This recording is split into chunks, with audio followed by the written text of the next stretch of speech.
आपकी दीवानगी है कि जिसकी वजह से आपने पूरे हिंदुस्तान को एक बार नहीं कई बार ये साबित करके दिखाया कि इत्तेहाद के अंदर क्या ताकत हो सकती है। आपका ये भाई, आपका ये बेटा, आपका ये दोस्त 28 दिन पहले 2014 में जब आया था तो महज इलेक्शन के लिए 28 दिन बचे थे। असद साहब ने हुक्म दिया कि इम्तियाज जलील एमएलए का इलेक्शन लड़ेगा औरंगाबाद सेंट्रल से, और उन 28 दिनों के अंदर आपने वो मोजज़े को अंजाम करके दिखाया था। 2019 के अंदर जब सारी दुनिया कहती थी और सबसे ज्यादा हमारे इस जिले से मैं एमपी कभी नहीं बनता, सबसे ज्यादा मुखालिफत पूछ लीजिएगा मेरे तमाम कॉर्पोरेटर से, पार्टी के जिम्मेदारों से, असदुद्दीन अवैसी साहब के पास यही वो डॉक्टर सभी के बीच है। उन्होंने कहा था कि असद साहब आप पूरी ताकत लगा दें, हम औरंगाबाद से एमपी की सीट जीत नहीं सकते हैं, हमारा वक्त जाया जाएगा, हमारा पैसा बेकार होगा, लेकिन हम हासिल कुछ नहीं कर सकेंगे। उन्होंने असद साहब को हिसाब करके बताया था कि अगर आप जरा पीछे हो जाइए, पीछे नहीं तो नीचे झुक के बैठ जाइए, झुक के बैठिए, बैठिए नीचे, बैठिए नीचे, बैठिए बैठिए नीचे, चलिए बैठिए नीचे, बैठिए बैठिए साहब, बैठिए नीचे, बैठिए।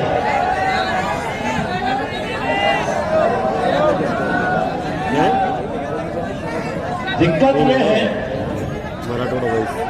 अपने पास नेताओं की भी कमी नहीं है, हर कोई बोले ये स्टेज पे बैठने और खड़े रहने वालों से ज्यादा अगर कोई हमारे दिल के करीब है तो ये लोग हैं जो आप लोग हैं तो हम लोग हैं। तो जैसा उन्होंने 2019 के अंदर असद साहब के सामने बैठकर कहा कि साहब आप कितनी भी सभाएं ले लीजिएगा, हम 2 लाख वोट से ज्यादा हासिल नहीं कर सकते। किताब निकाले, पेन निकाले, ये मुसलमान इतने, दलित इतने, इन्होंने इतने लेंगे, उन्होंने उतने लेंगे। असद साहब मेरी तरफ देख के, मियां कैसा होता है जनता, इन्होंने 2 लाख बोल रहे हैं डॉक्टर। मैं बोला साहब ये आगे चलकर साइकिल पे चलने वाले हैं, इन्होंने 2 बोल रहे।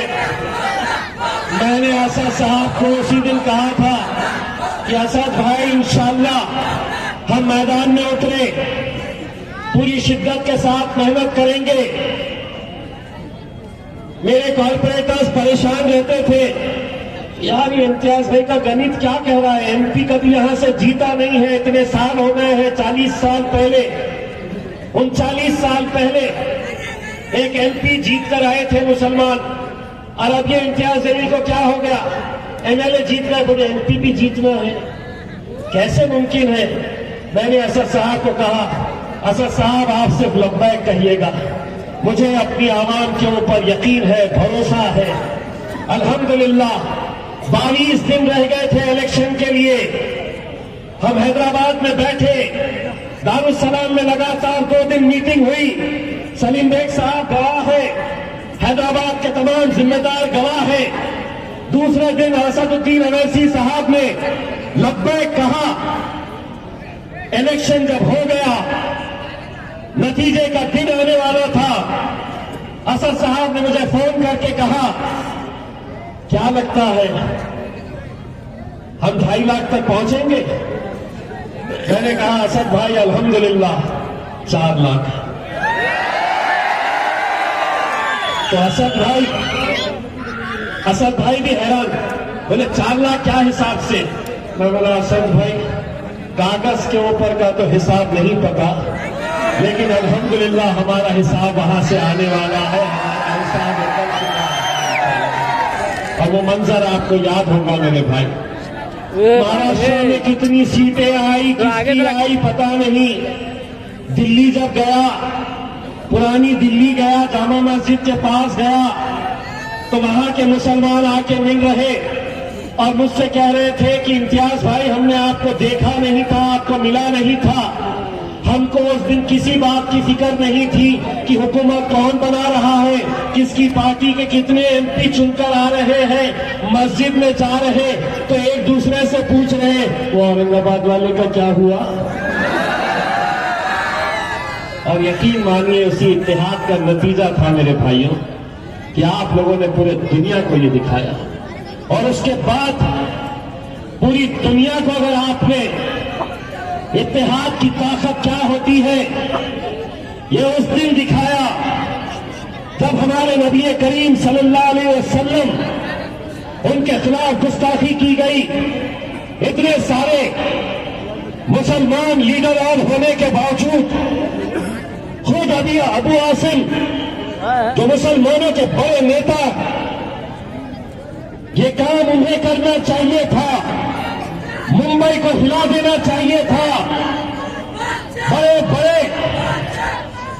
बड़े नेता मुंबई के अंदर मिलेंगे हमारी कौम से ताल्लुक रखने वाले, लेकिन नाराज नहीं कर सकते हैं। हम कुछ ज्यादा बोले तो शरद पवार नाराज, हम कुछ ज्यादा बोले तो राहुल गांधी परेशान, हम कुछ ज्यादा बोले तो दो साहब परेशान। लेकिन अल्हम्दुलिल्लाह हमने ये बात लोगों को बताए कि हम ठोकर मारते हैं ऐसी सियासत को, जब बात आएगी हमारे आका के ऊपर हमें कुछ नहीं चाहिए। और हमने एक आवाज लगाई, चलो मुंबई। मैंने जब ये लगाई आवाज तो पुलिस वाले परमिशन देने के टाइम पे मुझसे पूछे कितने गाड़ियां रहेंगी, तो बोला 50। तो पुलिस वाला बोला 50 ना? मैं बोला 10-20 इधर हो सकती है। अकेले पाथरी से बाबा जानी दुर्वानी, अल्लाह उनको कामयाब करे, 120 गाड़ियां उन्होंने भेजे। परभनी में आरएसपी की एक कैंडिडेट वहां पर हिंदू समाज की हमारी बहन है जो इलेक्शन लड़ रही है, वहां पर मजलिस का उम्मीदवार जो वहां पर मजलिस का उम्मीदवार बन के बैठा है, उसे मजलिस ने फॉर्म नहीं दिया है। हमने पार्टी से उसे बर्खास्त किया है, पुलिस में उसकी एफआईआर करवाई है। मैं परभनी की आवाम से अपील करना चाहूंगा, जिस महिला ने, हिंदू महिला ने हमारी उस रैली के अंदर 100 गाड़ियां परभनी से भेजी थी, उस रैली में शामिल होने के लिए परभनी की आवाम की यह जिम्मेदारी है कि उसने हमारे नबी करीम सल्लल्लाहु अलैहि वसल्लम के खिलाफ गुस्ताखी हुई तो उसने कहा कि हे तुमच्यासाठी दैवत आहे, आप इनको मानते हैं तो हम भी उनका आदर करते हैं। उसको जिताना वहां के मुसलमानों की जिम्मेदारी है मेरे भाई। रैली निकली, सारंगी का टोल पास हुआ, मुझे पुलिस वाले का फोन आया, साहब तुमने बोले थे 50 गाड़ियां, अभी हमने गिने 2740 गाड़ियां तो यहीं से गुजरी है। अब आगे जितने समृद्धि पे आने वाले थे, इधर से 200 आ रहे, इधर से 50 आ रहे, यहाँ पे बैठे हुए जो लोग हैं ना, इनमें से बहुत सारे इलेक्शन लड़ रहे हैं। ऐसा मोबाइल पे देखते बैठे थे, इम्तियाज जलील को कहाँ पे रोकते, गाड़ियों को कहाँ पे अड़ाते, इंतजार कर रहे थे। बोले नासिक निकल गया, बोले निकल गया, इगतपुरी निकल गया। बंबई की पुलिस बोली कि साहब नहीं, इगतपुरी के आगे नहीं। मैंने बोला मैं निकल चुका हूं, हिम्मत है तो रोक के बताओ। वक्त कम है, कल शेर आने वाला है। कल अल्हम्दुलिल्लाह काम खत्म। अस्सलाम वालेकुम रहमतुल्लाहि व बरकातहू।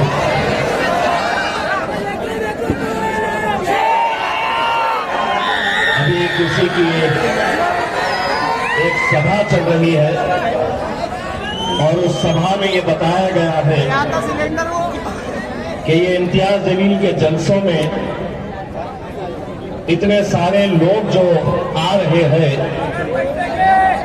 वो सबको पैसा देकर लाया जा रहा है।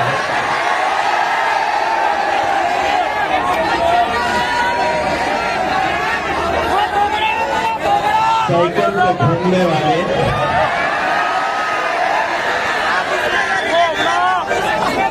मैं पैसा देता हूं तुझे, बाजार से एक शेर का बच्चा खरीद के दिखा मुझे।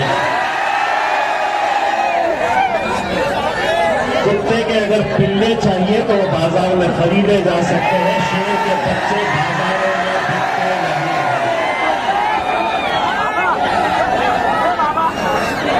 मैं यहाँ पर माजिद साहब को ये कह रहा था कि माजिद भाई, आपके लिए जो मेरे औरंगाबाद की आवाम जिस तरीके से मोहब्बत से आपको बुला रही थी, मुझे डर ये लग रहा है कि अगले बार कहीं माजिद साहब को औरंगाबाद से खड़े कर दे तो मेरा टिकट कट जाएगा। लेकिन माजिद भाई, मैं औरंगाबाद की आवाज की तरफ से एक दरखास्त ये करना चाह रहा हूँ कि बहुत सारे लोग पैरों में आ रहे हैं, कुछ पाउडर हमारे पास भी भेजिए, हम भी जिसको जो भाषा समझ में आती है उस भाषा में जवाब देते हैं इंशाअल्लाह।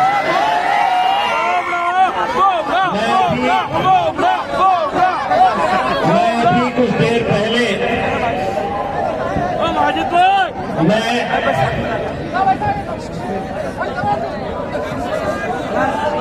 हिंदुस्तान के गृह मंत्री अमित शाह का एक भाषण सुन रहा था, जिन्होंने महाराष्ट्र के अंदर एक इलेक्शन की सभा में भाषण दिया और उन्होंने ये कहा कि जब तक भारतीय जनता पार्टी हुकूमत में है हम मुसलमानों को रिजर्वेशन नहीं देंगे।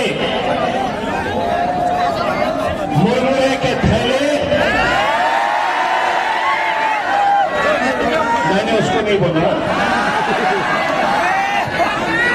मैं तो अचानक एक दुकान यहाँ पे दिखी, उसमें कोई मुरमुरे का थैला था, मैंने उनको नहीं बोला जिसके बारे में तुम सोच रहे हैं, लेकिन उनको ये कहना चाहता हूं, हम कौन तुमसे खैरात मांग रहे हैं? अरे मुसलमान इस मुल्क के अंदर जिएगा तो तुमसे कुछ मांगने वाला नहीं है। डट कर, सीना चौड़ा कर सर ऊंचा करके चलना हमको बैरिस्टर असदुद्दीन अवैसी साहब ने सिखाया है। ये तेरा हाथ उधर रख ले। कुछ देर पहले मैं यहाँ के जय भवानी नगर के अंदर गया, वहां के बहुत सारे मराठा मेरे भाइयों ने मेरा इस्तेमाल किया, बहुत मोहब्बत से उन्होंने अपने घरों में लेकर गए। उन्होंने वादा किया कि हम आपके साथ खड़े रहेंगे क्योंकि आप हमारे जरंगे पाटिल साहब के साथ खड़े हैं। लेकिन जब वापस आ रहा था तो भारतीय जनता पार्टी के कुछ कार्यकर्ता मेरे गाड़ी के सामने आए और मेरे गाड़ी के सामने आकर नारा लगाना शुरू कर दिए, जो हिंदू हित की बात करेगा वही देश पर राज करेगा। मैंने कहा मीडियांनो, हे देशाचं इलेक्शन नाही आहे, हे राज्याचं इलेक्शन आहे, हे महाराष्ट्राचं इलेक्शन आहे। एक बुंगारी अतुल सावे का पैसा लेकर झूमकर मेरे गाड़ी के पास आया, ओ साहेब तुम्ही आमच्या एरियामध्ये कसं आले? मी म्हटलं तुझ्या बापाचा एरिया आहे का रे? अरे हिस्ट्री करून घेतली का हे एरियाची?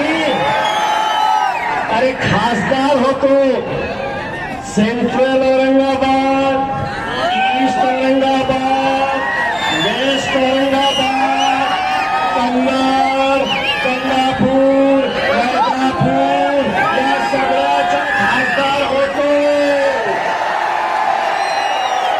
माझ्या एरियामध्ये।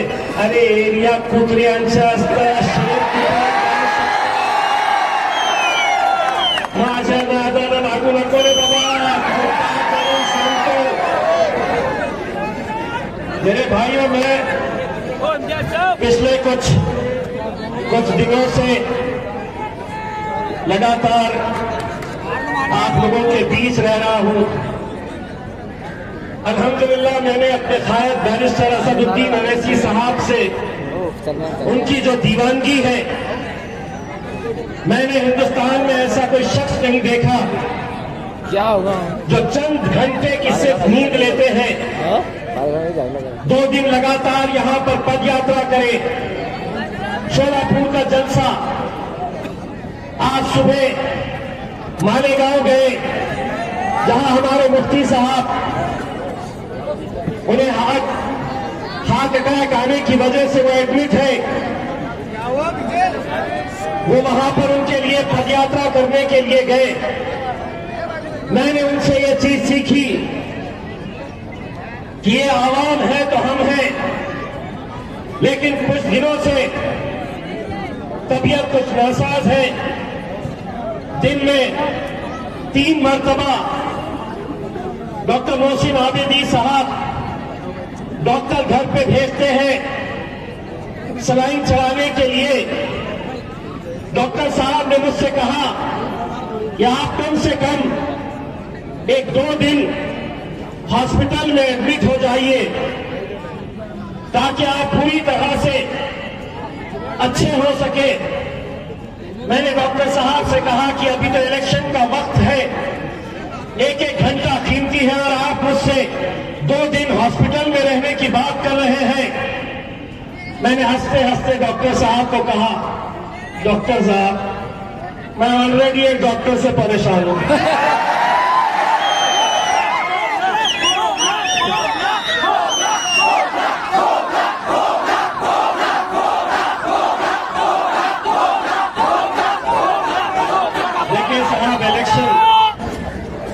आप जिंदगी में एक बात याद रखिएगा, अल्लाह जब आपको मौका देता है, अल्हम्दुलिल्लाह अल्लाह ने बैरिस्टर असदुद्दीन अवैसी साहब के जरिए आपको मौका दिया, लेकिन महज एक टिकट नहीं मिलने की वजह से आप अरी दुरी की भाषा में मेरे कायद बैरिस्टर असदुद्दीन अवैसी साहब के बारे में जो बोल रहे हैं, जो बक रहे हैं, ये खतई नाकाबिले बर्दाश्त है। इलेक्शन है, सबको लड़ने का इख्तियार है, लेकिन जिस बैरिस्टर असदुद्दीन अवैसी साहब को पूरी दुनिया के मुसलमान इज्जत और एहतराम की नजर से देखते हैं, उन्हें सुनते हैं, या आपकी आवाज बनकर पार्लियामेंट के अंदर गूंजते हैं, आप उनके बारे में ये कहते हैं, ऐसा लहजा यूट्यूब पर अगर आप देखेंगे तो आपका भी खून खौल उठेगा।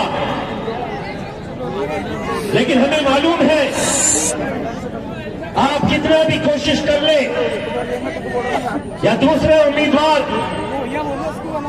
जो हमें हराने के लिए पूरी ताकत झोंक रहे हैं, कहां से क्या आ रहा है आप अच्छी तरह से समझ सकते हैं। लेकिन इंशाअल्लाह 20 तारीख के दिन उड़ेगी तो पतंग ही उड़ेगी इंशाअल्लाह। मैंने पिछले 2-3 दिनों के अंदर जो सोशल मीडिया के ऊपर आपके गुस्से का इजहार आपने जिस तरीके से किया है, मैं उसका हामी नहीं हूं। मैं इस बात की कड़ी मुखालिफत करता हूं